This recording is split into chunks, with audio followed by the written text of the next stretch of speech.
আসুন আমরা সিরাতের ভেতরে ঢুকে যাই, যে তোমরা বলেছি থ্রু দ্য লেন্স অফ সিরাতের পরতে পরতে, সুন্নার পরতে পরতে আমরা দেখবো যে তিনি গড সেন্ট্রিক মাইন্ডসেটের অধিকারী ছিলেন কিনা। আল্লাহর হাবিব সাল্লাল্লাহু আলাইহি ওয়া আলিহি ওয়াসাল্লাম একবার একটা যুদ্ধ থেকে ফেরার পথে মরুভূমির মাঝখানে সেনাবাহিনীকে থামিয়ে বিশ্রামের ঘোষণা দিলেন যে তোমরা একটু বিশ্রাম নাও।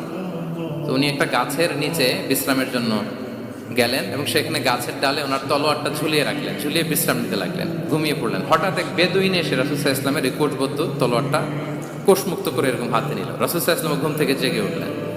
এবার বেদুইন বলতে আরম্ভ করলো, মাইয়ামনাউকা মিন্নি, এই মুহাম্মদ তোমাকে এবার কে বাঁচাবে বলো, এই তো আমার হাতে তলোয়ার, কে বাঁচাবে? সাথে সাথেই আল্লাহর হাবিব সাল্লাল্লাহু আলাইহি ওয়া আলিহি ওয়াসাল্লাম উত্তরে বললেন আল্লাহ। উত্তরে কি বললেন?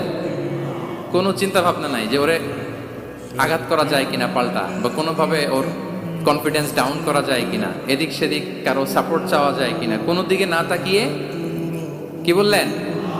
আল্লাহ। সব সময় তিনি আল্লাহ কেন্দ্রিক ছিলেন। এটাকে বলে গড সেন্ট্রিক মাইন্ডসেট। যে কোনো পরিস্থিতিতে তিনি আল্লাহ যে আমার সাথে আছেন এটা কল্পনা করতেন।